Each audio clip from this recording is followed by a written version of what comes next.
And as I begin, I'd like to express my sincere thanks to several people for the opportunity to join you in celebration on this beautiful, cold Sunday morning.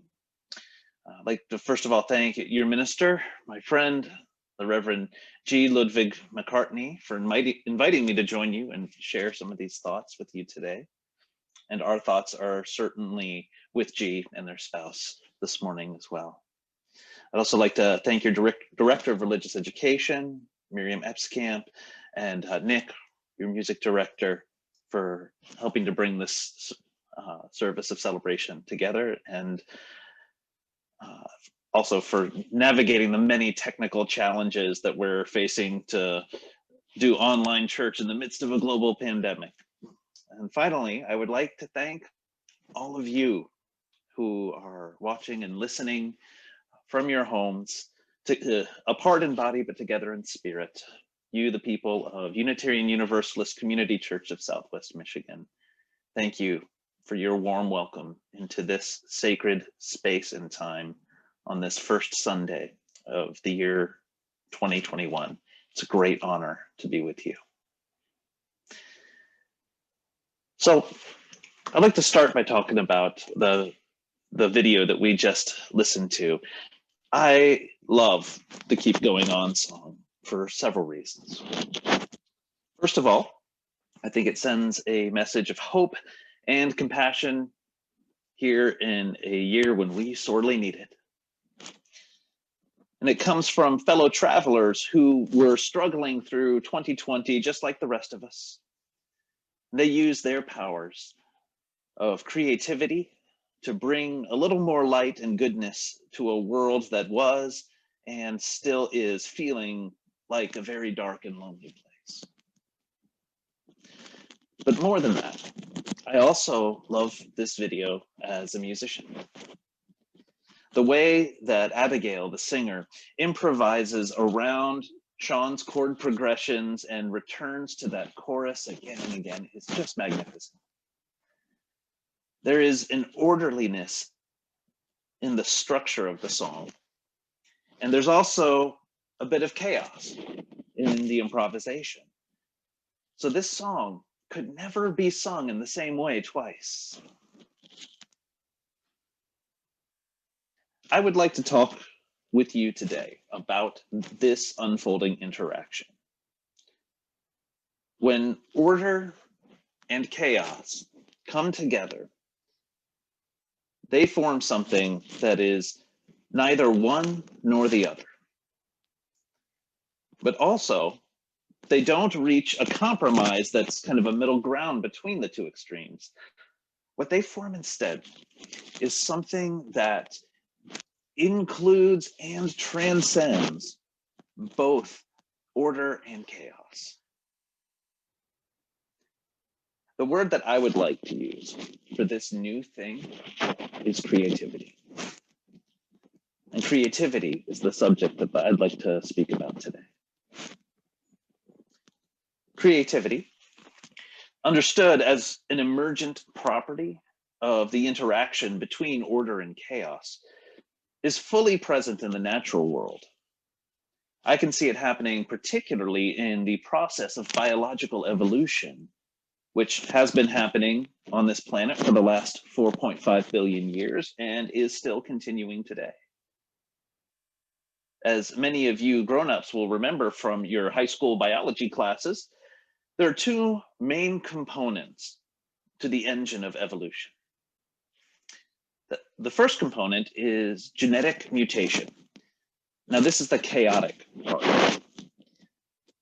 A mutation is a copy error that occurs in our DNA, or the DNA of any cell, during the process of cellular division, or mitosis.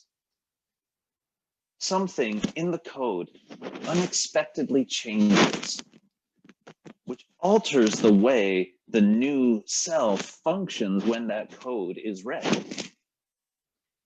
Often, these errors are harmful to the new cell, but every now and then, a mutation happens that is actually helpful. So now, of course, the question arises, How does the cell decide which mutations are helpful and which ones are harmful? And that's where the second component of the evolutionary engine comes in. Genetic mutations cause changes that give either an advantage or a disadvantage to an organism's chances for survival in its environment. A mutation, for example, that allows a cell to digest a certain kind of food in an environment where that food source is abundant, will have a survival advantage. In other words, the new cell that can digest the food is more likely to survive than the other cells that cannot digest it. And when this new cell later divides into daughter cells, it passes on its mutation to the next generation. The other sides, meanwhile, are more likely to die before they can reproduce. And the name that biologists have given to this process is natural selection. Natural selection is the orderly component of the evolutionary engine. It takes the errors provided by genetic mutation and determines which ones will provide a survival advantage for the organism. And that process itself may be blind, but it is certainly not random. Critics of evolutionary theory have sometimes used an imaginary example to explain why they think a blind process could not produce the immense diversity and complexity of life that we have on this planet today. Imagine, they say, that there's a monkey in front of a computer, randomly pushing keys on the keyboard. And they ask, what are the odds that this monkey could accidentally produce a Shakespearean sonnet? Well, the odds are infinitesimally small. And the purpose of this thought experiment is usually to demonstrate the idea that something as beautiful and complex as a Shakespearean sonnet can only be produced by a conscious entity with the intelligence of someone like a William Shakespeare. So, they say, there must be some kind of intelligent designer at work consciously directing the process of evolution in ways that are not random or chaotic. Most proponents of this intelligent design hypothesis use this thought experiment as an argument in favor of the existence of God or some other kind of supreme being. But there is a key piece that intelligent design proponents leave out, and that piece is natural selection.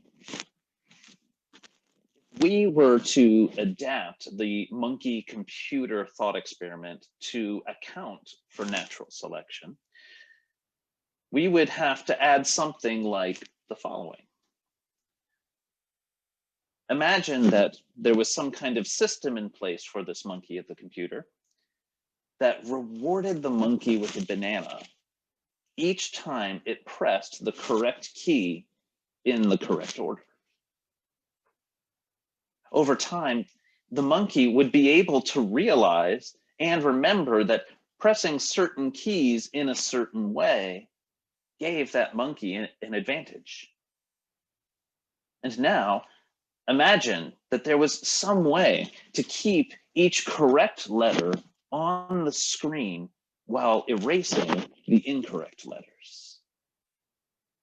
And finally, imagine that there were millions of monkeys working on this project at the same time. And each time a monkey anywhere pressed the correct key, the letter on the screen would be kept. Suddenly, it's not at all inconceivable that the monkeys might be able to produce a Shakespearean sonnet in a very short amount of time. And all this would happen without any of the monkeys being aware of the literary masterpiece they were creating. This is how the creative process of evolution works. It uses the interaction between chaos and order to improvise increasingly diverse and complex forms of life, up to and including you, wonderful Homo sapiens, who have gathered together online to reflect on the meaning of life this Sunday morning. Now, music and evolution are not the only places in the universe where chaos and order come together to improvise bonds of creativity. We humans, individually and collectively, have an opportunity to make our own unique contribution to the ongoing creativity of the universe. You and I experience the interaction of chaos and order in our lives on a daily basis. Now, the chaos, I know, has been particularly evident over the course of the year 2020. We are currently living through a global pandemic that has claimed nearly 2 million lives so far. We have endured quarantine, lockdowns, violent reactions against those lockdowns. Frontline medical workers, such as myself, have put our lives on the line to care for those who have contracted and sometimes died from COVID-19. We have all witnessed, and some of us have participated in, protests against acts of police brutality that disproportionately impact people of color in the United States. Many of our fellow citizens, including my wife, have been tear gassed, beaten, and shot by the very officers we commission to keep us safe from unlawful acts of violence. And we Americans have endured the spectacle of a particularly contentious presidential election and watched in horror as the legitimacy of that electoral process was called into question by those who have sworn to uphold it. The collective chaos in 2020 has indeed been particularly evident. In the midst of chaos such as this, it is not uncommon for humans to grasp at straws for meaning. We say things like, everything happens for a reason. Or the more religiously inclined among us might say, God has a plan. In the midst of chaos, many of us might ask, why is this happening? Or what is the meaning of life anyway? I think we humans tend to ask these questions because we are afraid that the alternative to an orderly plan is a universe that is entirely chaotic and meaningless. We have already observed, however, that life is not entirely chaotic or entirely orderly, but the product of a process that includes and transcends both chaos and order. The universe is a creative process. So I would like to propose a new question this morning. What if the meaning of life is not something we find, something we make? The making of meaning is how we humans participate in the process of creativity. Things happen to us that seem chaotic. The lost job, the failed relationship, the missed opportunity, the unforeseen disaster, or the chance encounter. What is ultimately important about these events is not the events themselves, but the story we tell ourselves about them, or the meaning that we make out of them. When a relationship ends, we can say to ourselves, well, that's just proof that I will never be loved in the way that I want to be. Or, on the other hand, we can say, I have made many mistakes in this relationship, but I will work on myself, learn from my mistakes, and act differently the next time I'm in another relationship. When a baby unexpectedly dies, we can say, this is evidence that I am just not ready to be a parent. Or we can say, I will join a support group to help other parents who are enduring this inestimable loss and make a way through the darkness of grief. We cannot control what happens to us in life, but we can decide how we will respond to our chaotic circumstances. When the unexpected happens, will I choose to respond with faith or fear? Will that which does not kill me make me more cynical or more sensitive? Will I use my experience of pain to hurt or to help? The choice is up to us. May the powers of creativity, compassion, and courage, which are already within you, be your guide, your strength, and your hope as you go out into the world. May each of you become meaning makers in the midst of chaos, today and every day. So say we all.